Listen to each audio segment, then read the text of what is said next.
problem. So as you all know, in the end, if we want to have building information modeling, it is vital to have it all life cycle long. So we don't want to use building information modeling just in the design stage or in the construction stage or whenever. So, but we want to use it all over the life cycle, and that was the aim.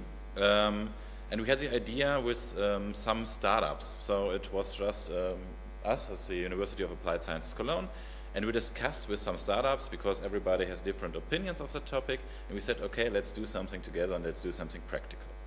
And the aims were to improve the digitization of buildings. Of course, this is the aim of everything, as we are already here.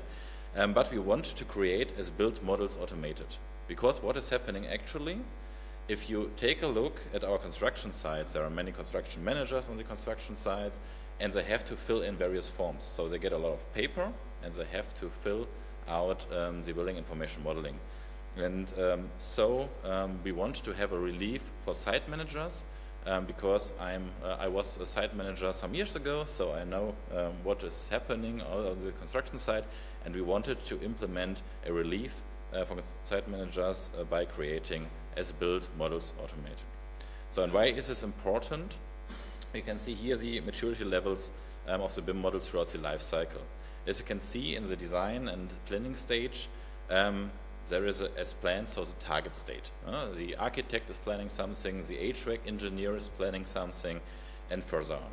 Then on the construction side, or during the construction, the as-built model, the actual state in the end, is developed, and it has to be filled with various new data. So the planned or target state is in the end not the final model of the building, but the as-built model continues the as-planned model, and afterwards in the operation we have the as-operated model, so the state in the operation and maintenance. This is throughout the life cycle. So what is happening actually? We have various stakeholders in all life cycles involved. So in the planning and design stage there are architect planners for HVAC, MEP and so on. They plan something, but nobody knows if it also is constructed on the construction site like it was planned. And there comes our idea in. So we wanted to automatically fill in the information that have to be used in the as-built state. So what methodology did we use for doing that? So first of all, we did workshops, because we wanted to know, is it really a problem in the industry? Is it really a problem in practice? And so we did workshops with product developers, constructors and facility managers, because from our point of view these were the three main stakeholders for that topic.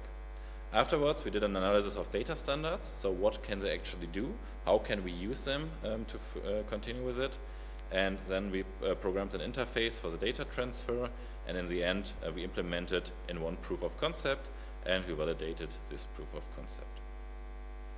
So I want to give you some results of the further steps we did. So the first step were the workshops with product developers, constructors and facility managers, because these are for us these three main stakeholders to have as-built models. And I just want to show you a slide. It shows the problem we have. As you can see here, maybe some of you know, there are various phases in a building, planning and construction phase. And in Germany we have 9 phases that we use for constructing buildings. I just put out here 3 phases. I have done this with another colleague of mine, and we just looked at the phase 2, phase 3 and phase 5. At the end of phase 5 it's the construction model.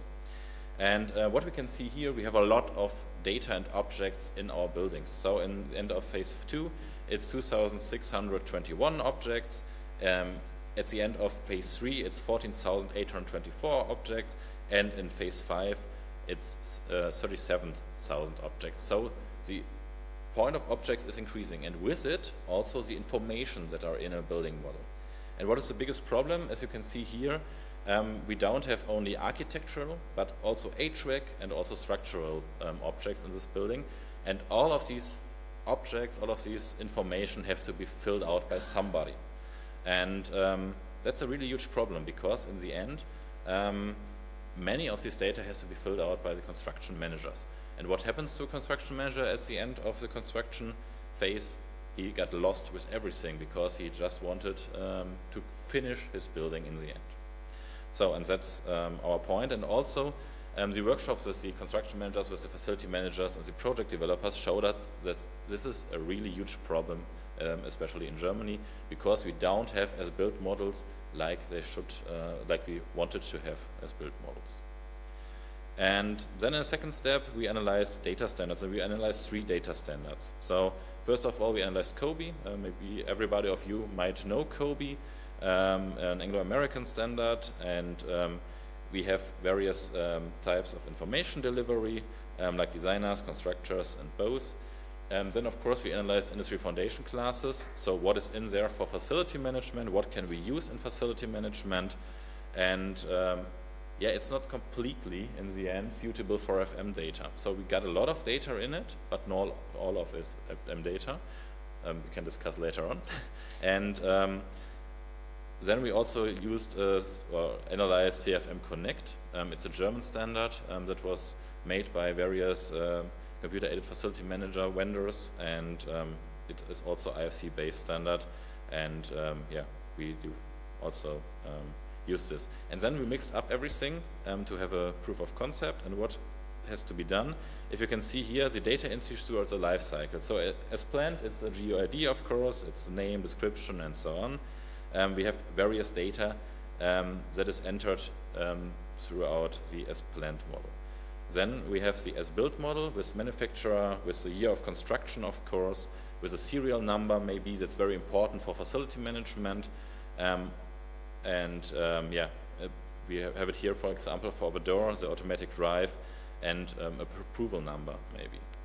At the end of the as-built, it's also important to have the inspection interval. That's also very important for facility management, the maintenance interval, qualification of the examiner, and so on.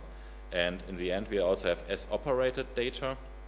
You can see here we have the contractor, which contractor for facility management is it?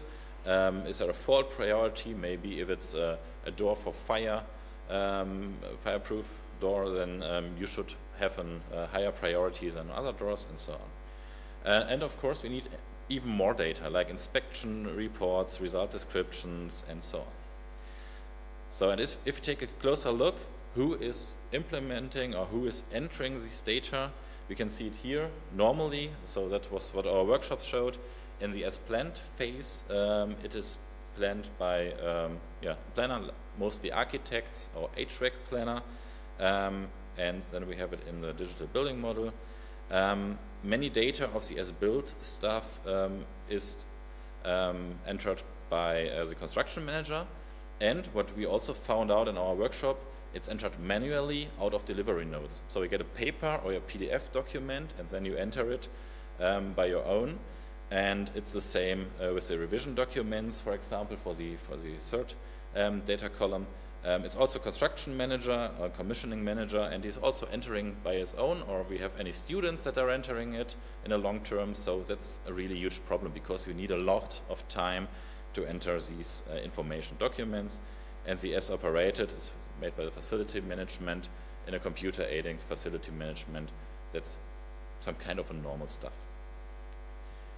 And so what we wanted to do, we wanted to automate it. And we first of all made a process I want to show you here.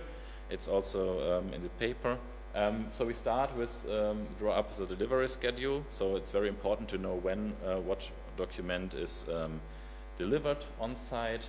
Afterwards, we have the review of the document. Later on, we have the order, of course. So if we order something, then it comes to the construction site. So that's very important, because if you plan something, it is not said that it's also the same product on the construction site.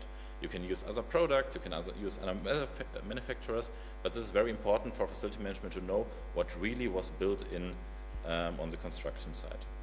Then, of course, we have the receive order that is delivered. Then we have the delivery data in ERP systems, for example, in enterprise resource planning, the shipping, and so on. And at the end, we have the shipping details, the approval of the incoming material. That's also quite important because we have to approve what material is coming really in. the contractor has to sign it, he has to document it, and out of this we can have an automated billing. So we can use, for example, OCR, Optical Character Recognition, to know what in the end has been delivered, and we can use these PDF documents that have to be delivered with the delivery to enrich our as-built model. And this is a technical process, how to process the delivery node processing. So first of all, we have the data collection. That's the main important point. We need all data collected. How could this happen? Via API, of course. You can use an API. If the deliverer has an API with the portal, it's okay, the web portal, or you get it by mail. That's a normal standard, actually. So you get a mail with the delivery bill, and then you can fill it in. Or on the construction side, so from time to time you get paper with the delivery, and what can you do? You can just scan it via app to have a photo of the delivery bill. Then it's important to standardize it, to have all data available in a standard, and afterwards the data entry has to be done, like in various extensions, and in the end there must be a data processing. Here in our project we used an app called Comstruct, but also you can use third-party apps, and what was important for us, we can also use open standards, so we can just export it to, for example, IFC, and with that we can combine various models and use IFC to add delivery data in our models. And just to show you how it would look like, this is in the software, and it's a little bit we are not able to read it, I think, but here you can see we recognize all the information we need from the delivery bill. We can just extract it, and afterwards we can use it to fill out various new informations about the construction process, and especially what was really built in our building. And what are the next steps? The next steps, we need further projects. That's the most important point. So we need further projects to try out, to have various details to be checked. We need integration of the workflow, of course, in various companies. We need to improve the OCR process. So as everybody of you know, it's not working 100%, but sometimes it's not working as well as we want. So manually we have to improve something. And we also have limitations, of course, because we only tested it in one POC. It worked. Oops, sorry, I'm nearly finished. Data is based on FM standards. We need FM standards, and we need to continue with it. And the data standardization for FM data is not fully implemented in projects, and that's also a really huge problem because the FM needs to be involved in the projects. So, thank you for attention.